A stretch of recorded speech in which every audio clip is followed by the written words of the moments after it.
Hi hello അസ്സാം വലൈക്കും. അപ്പോൾ എല്ലാ കൂട്ടുകാർക്കും സുഖമല്ലേ? അപ്പം നമ്മളിന്ന് ഒന്ന് പുറത്ത് പോവാണ്. അപ്പോൾ ആരും ചീത്ത പറയില്ലട്ടെ. നൈഷയുടെ വീഡിയോ എടുക്കാൻ വിചാരിച്ച ദിവസം തന്നെയാണ്. പക്ഷേ എങ്കിൽ ഞങ്ങൾക്ക് അർജൻറ്റായിട്ട് ഒന്ന് എല്ലാവരും കൂടിയിട്ട് ഒന്ന് പുറത്തേണ്ട ആവശ്യം വന്നിട്ട്, അപ്പോൾ എങ്ങോട്ടാണ് എന്താണെന്നൊക്കെ നമുക്ക് വഴിയെ കാണാം. അപ്പോൾ ദഫിന് വേണ്ടിയിട്ട് 2 ബാഗൊക്കെ തൂക്കി ഇറങ്ങിക്കണം. ഞാനും കുളിച്ച് റെഡിയായി. ഇത് ആമസോണിൽ നിന്ന് എടുത്ത ടോപ്പാണ് കേട്ടോ. അപ്പോൾ റെഡിയായി ഇറങ്ങാൻ വേണ്ടി നിൽക്കുകയാണ്. എല്ലാവരും ഉണ്ട് കേട്ടോ. ഞാൻ സാക്കു, കുട്ടികൾ, ഉമ്മ എല്ലാവരും കൂടിയിട്ട് ഞങ്ങൾ കുത്തിത്തിരക്കി ഒരു കാറ് നിറച്ച ആൾക്കാരായിട്ട് പോവാണ്. അപ്പോൾ എല്ലാവരും റെഡി ആയ സ്ഥിതിക്ക് ഞാനിതാ ബാഗ് എടുത്തു, ചെരുപ്പ് ഏതിടണം എന്നുള്ള ഒരു കൺഫ്യൂഷനിൽ നിൽക്കണം. ഒരു ഷൂ ഇടണോ അതോ ചെരുപ്പ് ഇടണോ? ഈ ഷൂ ഞാൻ ആമസോണിൽ നിന്ന് എടുത്താൽ തന്നെയാണ് കേട്ടോ. ഈ വൈറ്റ് ഉണ്ടല്ലോ, ഈ വൈറ്റ് ചെരുപ്പ് എനിക്ക് നല്ല ഇഷ്ടമായി.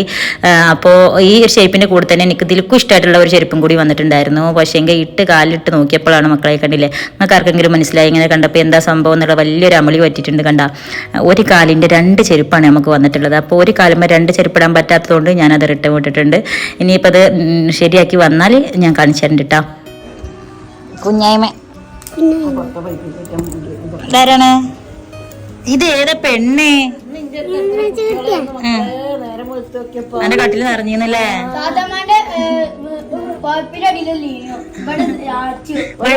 എല്ലാരും കുമ്പമ്മൊക്കെ എത്തിയല്ലേ, അപ്പൊ ഞാൻ കൗന്നുണ്ട്. വെറുതെ നേരം മുഖത്തേക്ക് ഇന്റെ മേത്തേക്ക് വല്ലാതെ ആരും വന്നിട്ടില്ല. ഒക്കെ എന്റെ അടുത്തൊക്കെ വന്നിട്ട് കുമ്പക്കുട്ടികളാണ്. ഒക്കത്തിന് കുമ്പമ്മയാണ് കിടക്കുക. കുമ്പ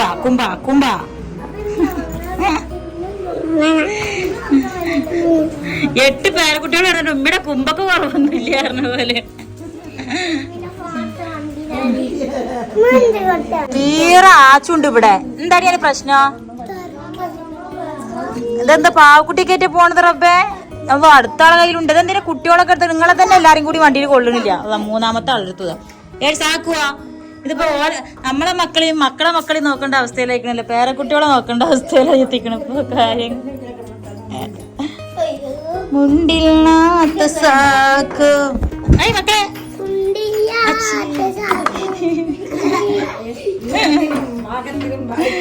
മുണ്ടടി ഞാൻ പറയാം, മുണ്ട്.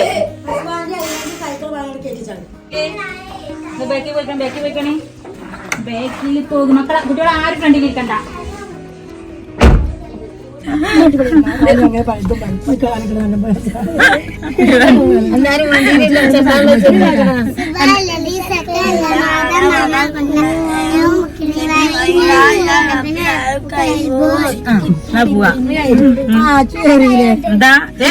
വണ്ടി കയറിട്ടുള്ള ദുആ ചെല്ലിയാ എന്താണ് ചെല്ലാത്തന്നെ കൊണ്ടല്ലോ. ഇറക്കി വിട്.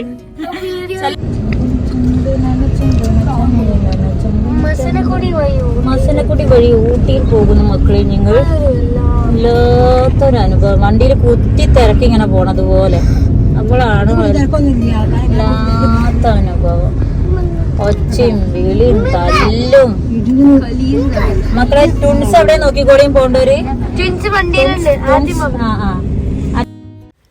അങ്ങനെ മാവണ്ടിയിൽ നിന്ന് ഞങ്ങൾ നേരെ വന്നത് തിരൂരിലേക്കാണ് കേട്ടോ. അപ്പോൾ തിരൂരിലെത്തിയപ്പോൾ ഞങ്ങളിവിടെ സ്റ്റുഡിയോ കണ്ടായിരുന്നു. കാരണം സ്റ്റുഡിയോയിൽ ഒരുപാട് ഓഫേഴ്സും കാര്യങ്ങളുണ്ട് എന്നുള്ള യൂട്യൂബിലും ഇൻസ്റ്റയിലൊക്കെ ആയിട്ട് ഇങ്ങനെ കണ്ടിട്ടുണ്ടായിരുന്നു. അപ്പോൾ ഞങ്ങൾ വിചാരിച്ചു എന്തായാലും ഞങ്ങൾക്കും കുട്ടികൾക്കും, അതായത് എനിക്കും കുട്ടികൾക്കും സാക്കുനും കുട്ടികൾക്കും കുറച്ചധികം ഡ്രസ്സ് കാര്യങ്ങളൊക്കെ വേണ്ടി വരും. ഇനിയിപ്പോൾ ഞങ്ങൾക്കൊരു യാത്രയുണ്ട്. അപ്പോൾ അത് എടുക്കുകയാണെങ്കിൽ എന്താണെന്നൊക്കെ വിശേഷങ്ങൾ നമ്മൾ അടുത്ത വീഡിയോസിലൊക്കെ ആയിട്ട് പറയട്ടെ. അപ്പോൾ അതിന് വേണ്ടിയിട്ട് കുറച്ചധികം ഷോപ്പിങ്ങും കാര്യങ്ങളൊക്കെ നമുക്ക് ഇപ്രാവശ്യം ആവശ്യമുണ്ട്. അപ്പോൾ സ്റ്റുഡിയോയിൽ കയറിയിട്ട് എന്തൊക്കെ ഓഫറും കാര്യങ്ങളൊക്കെ ഉണ്ട് നോക്കട്ടെ. പിന്നെ അതുപോലെ ഇഷ്ടപ്പെട്ട സംഭവങ്ങളൊക്കെ കാണാച്ചെടുക്കാമല്ലോ എന്ന് വിചാരിച്ച് കയറിയതാണ്.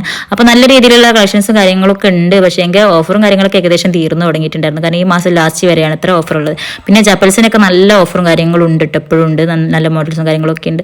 അപ്പോൾ എന്തായാലും കുറച്ച് അധികം ടോപ്പുകളും കാര്യങ്ങളൊക്കെ കൊടുത്തു. പിന്നെ ആറ്റക്കും ബബുലൂക്കും ഒരുപോലത്തെ ഡ്രസ്സ് കിട്ടുകയെന്ന് വെച്ചാൽ ഞങ്ങൾ കുറച്ച് അധികം വേർക്കേണ്ടി വരും. കാരണം വെച്ചാൽ അവർ ചെറുപ്പം മുതൽ തന്നെ ഒരേപോലുള്ള ഡ്രസ്സല്ലേ നമ്മൾ ഇട്ട് കൊടുക്കാറും. പ്രത്യേകിച്ച് അവർ ട്വിൻസ് ആയതുകൊണ്ട് തന്നെ ഒരേപോലുള്ള ഡ്രസ്സുകളാണ് എപ്പോഴും ഇട്ട് കൊടുക്കാറ്. അപ്പോൾ 2 പേർക്കും ഒരേപോലത്തെ സൈസും അതുപോലെ തന്നെ ഒരേ മോഡലും കളേഴ്സും ഒക്കെ ഒരേപോലെ കിട്ടണമെന്ന് വെച്ചാൽ നമുക്ക് അധികം പാടാണ്. അപ്പോൾ ഇതുപോലെ സ്റ്റുഡിയോ, മാക്സ്, ട്രെൻഡ്സ് അങ്ങനെയൊക്കെയുള്ള ഷോപ്പുകൾ കയറുമ്പോൾ നമുക്ക് അങ്ങനെയുള്ള കളക്ഷൻസ് കാണും. കണ്ടില്ലേ? അപ്പോൾ ഇതുപോലെ ഒരേപോലെ വെച്ചതായിട്ട് കാണാം. അപ്പോൾ അങ്ങനെയെങ്കിലും ഇഷ്ടപ്പെടുകയാണ് വെച്ചാൽ എടുക്കൂട്ടാ. അപ്പോൾ ഇവിടുന്ന് കുറച്ച് 2-3 ടൈപ്പ് കണ്ടപ്പോൾ അങ്ങനെ എടുത്തു കുറച്ചെണ്ണം. പിന്നെ ഇനിയും കുറച്ചും കൂടി എടുക്കാണ്ട്. അപ്പോൾ നമുക്ക് ഇനി വേറെ ഏതെങ്കിലും ഷോപ്പുകളിലും കൂടി കയറി നോക്കാമല്ലോ എന്ന് വിചാരിച്ചു. പിന്നെ ലിനുവിനും ഫിനുവിനും ഒരുപോലത്തെ ഡ്രസ്സ് കിട്ടിയിട്ടുണ്ടായിരുന്നു കേട്ടോ. അപ്പോൾ അത് എല്ലാവർക്കും നല്ല ഇഷ്ടമായപ്പോൾ ഞങ്ങൾ അതും കൂടി എടുത്തു.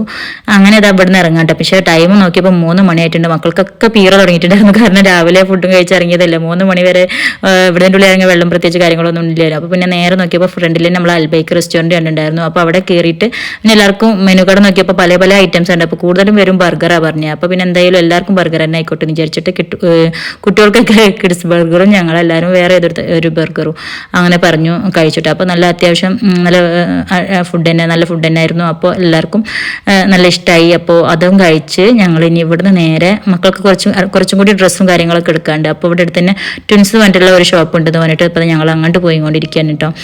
അപ്പോൾ ഇവർക്ക് ഈ ഷോപ്പിൻ്റെ വളാഞ്ചേരിയിൽ ഒരു ഷോപ്പ് ഉണ്ട് ഇതിൻ്റെ തന്നെ. അപ്പോൾ ഇവിടുന്ന് ഞങ്ങൾ മുന്നേ അവർക്ക് ഡ്രസ്സ് എടുത്തിട്ടുണ്ടായിരുന്നു. അപ്പോൾ അവിടെ കയറി വെക്കട്ടെ എന്ന് വിചാരിച്ചതാണ്.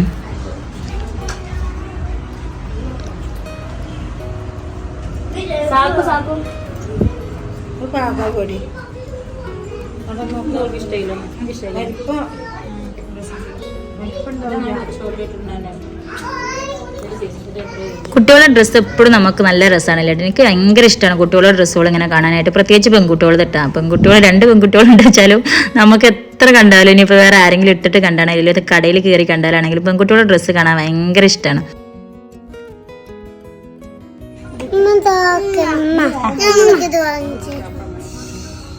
അതെന്തിനാണ്?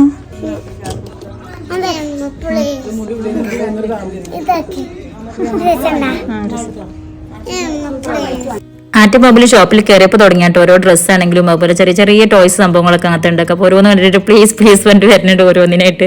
ഇവരായിട്ട് ഷോപ്പിൽ കേട്ടിട്ടുണ്ടെങ്കിൽ നമ്മൾ വിചാരിച്ച സാധനങ്ങളൊന്നും അതുപോലെ എടുത്ത് ഇറങ്ങുന്നുണ്ടാവുക മിക്കവാറും. അപ്പോൾ എന്തായാലും കുറേ കളക്ഷൻസ് കാര്യങ്ങളൊക്കെ കണ്ടു. പക്ഷേ എനിക്ക് ഇഷ്ടപ്പെട്ട മോഡൽസൊക്കെ നോക്കുമ്പോൾ അവർക്ക് 2 പേർക്ക് ഒരേപോലത്തെ കിട്ടാൻ കുറച്ച് പാടായിരുന്നു. അപ്പോൾ എന്തായാലും പിന്നെ അവർക്ക് 2 പേർക്ക് ഒരേപോലത്തെ ബാഗി പാൻറ്റും ക്രോപ്പ് ടൈപ്പ് ആയിട്ടുള്ള 2 ടോപ്സും കൊടുത്തിട്ടാം. അപ്പോൾ പിന്നെ ഞങ്ങളത് അവിടെ നിന്ന് ഇറങ്ങണം. ആച്ചുട്ടാന്ന ഡ്രസ്സ് എനിക്ക് ഭയങ്കര ഇഷ്ടമായിരുന്നു കേട്ടോ. പക്ഷേ അതേപോലത്തെ 2 പേർക്ക് ഒരേ സൈസിൽ കിട്ടിയില്ല. പിന്നെ ഒരുപാട് നല്ല ഫ്രോക്സും കാര്യങ്ങളൊക്കെ ഉണ്ടായിരുന്നു കേട്ടോ. പക്ഷേ നമുക്ക് യാത്രയിൽ ഇങ്ങനത്തെ കുത്തുന്ന ഡ്രസ്സുകൾ പൊതുവേ ഒരു യൂസ് ആക്കൂല. പിന്നെ അവിടെ നിന്ന് നേരെ ഞങ്ങൾ പോകുന്നത് കുറ്റിപ്പുറം എത്തിയപ്പോൾ ഒരു 7 മണി ടൈമിൽ കുറ്റിപ്പുറം എത്തിയപ്പോൾ ഇവിടെ ബനാവിൽ നിന്നിട്ടുള്ളൊരു ഷോപ്പ് പുതുതായിട്ട് ഇപ്പോൾ തുടങ്ങിയാണ്. ഒരുപാട് അവൽ മിൽക്കിൻ്റെ വെറൈറ്റീസുകളുണ്ട്. അപ്പോൾ ഞങ്ങൾ അവിടുന്ന് അവൽ മിൽക്ക് കഴിച്ചിട്ട് വീട്ടിൽ പോകാമല്ലോ എന്ന് വിചാരിച്ചു. അപ്പോൾ ഓരോരുത്തർക്ക് ഇഷ്ടപ്പെട്ട ഫ്ലേവേഴ്സ് ഇങ്ങനെ മെനു കാർഡ് നോക്കിയിട്ട് പറഞ്ഞു കൊടുത്തിട്ടുണ്ട് കേട്ടോ. അപ്പോൾ എല്ലാം എത്തി. എല്ലാവർക്കും നല്ല ഇഷ്ടമായിരുന്നു. നല്ല അടിപൊളി അവൽ മിൽക്കായിരുന്നു കേട്ടോ. അപ്പോൾ എല്ലാവർക്കും കഴിച്ചതിന് ശേഷം പിന്നെ ഞങ്ങൾ നേരെ ഇനി എൻ്റെ വീട്ടിലേക്കാണ് പോകുന്നത്. താത്തമാൻ്റെ വീട്ടിൽ കിട്ടാം. അവിടെ ആസിഫിൻ്റെ ഷെറിൻ്റെയും വെഡിങ് ആനിവേഴ്സറി ആണ്. അവരെ 2ാമത്തെ വെഡിങ് ആനിവേഴ്സറി ആണ്. അപ്പോൾ അവിടെ ആസിഫ് വൈകിട്ട് എല്ലാവരോടും ഇന്ന് അവിടെ കൂടാന്ന് പറഞ്ഞിട്ടുണ്ടായിരുന്നു. അപ്പോൾ നേരെ വീട്ടിലേക്ക് പോവാണ് കേട്ടോ. അപ്പോൾ എല്ലാവരും നല്ല ടയർഡായിട്ടുണ്ട്. രാവിലെ തുടങ്ങിയ യാത്രയല്ലേ. അപ്പോൾ അത് നേരെ നമ്മൾ വീട്ടിലേക്ക് പോയിക്കൊണ്ടിരിക്കുകയാണ്. ഇനി നമുക്ക് ചെറിയ ഒരു വെഡിങ് ആനിവേഴ്സറി പരിപാടിയും കൂടിയും കണ്ടിട്ട് ഇന്നത്തെ വെഡിങ് ആനിവേഴ്സറിയുടെ കേക്ക് കട്ടിങ് ആണ് കേട്ടോ. അപ്പോൾ ഉമ്മ അവർക്ക് അതിൻ്റെ കൂടെ ഇന്ന് പുറത്ത് പോയപ്പോൾ ഒരു ഗിഫ്റ്റ് വാങ്ങിയിട്ടുണ്ടായിരുന്നു. ഒരു കൂട്ടി ഡ്രസ്സ് ഇട്ടാ. അപ്പോൾ ഉമ്മാൻ്റെ വകയുള്ള ഗിഫ്റ്റ് ഉണ്ട് ആദ്യം കൊടുത്തു. അത് കഴിഞ്ഞതിന് ശേഷം അത് ഇട്ടതിൻ്റെ ശേഷം കേക്ക് കട്ട് ചെയ്യാമല്ലോ എന്ന് വിചാരിച്ചിട്ടാ. അത് കഴിഞ്ഞ് അവർ 3 പേരും കൂടി കേക്കൊക്കെ കട്ട് ചെയ്തു. അങ്ങനെ അൽഹംദുലില്ലാ 2 വർഷം നല്ല ഹാപ്പി ആയിട്ട് മുന്നോട്ട് പോയി. ഇനി ജീവിതാവസാനം വരെ കുട്ടികളും മക്കളൊക്കെ ആയിട്ട് നല്ല ഹാപ്പി ലൈഫ് ഉണ്ടാവട്ടെ. അത് കഴിഞ്ഞ് ഞാനും സാക്കു അവർക്ക് ഓരോ ഗിഫ്റ്റ് വേണ്ടിയിട്ടുണ്ടായിരുന്നു. മക്കൾ അതും കൂടി കൊടുത്തു. ആസിഫ് ശരിക്കും ഒരു ബൊക്കയും കൊടുത്തിട്ട് ഇന്നത്തെ ഞങ്ങളുടെ വെഡിങ് ആനിവേഴ്സറി സെലിബ്രേഷനും അവസാനിച്ചിട്ടാണ്. അപ്പോൾ ഇതൊക്കെ തന്നെയാണ് ഇന്നത്തെ വിശേഷങ്ങൾ. അപ്പോൾ ഇൻഷാ അല്ലാഹ് ആയിഷയുടെ അടുത്ത എപ്പിസോഡായിട്ട് നമുക്ക് അടുത്ത വീഡിയോയിൽ കാണാം. അപ്പോൾ അതുവരേക്കും എല്ലാവർക്കും അസ്സലാമ.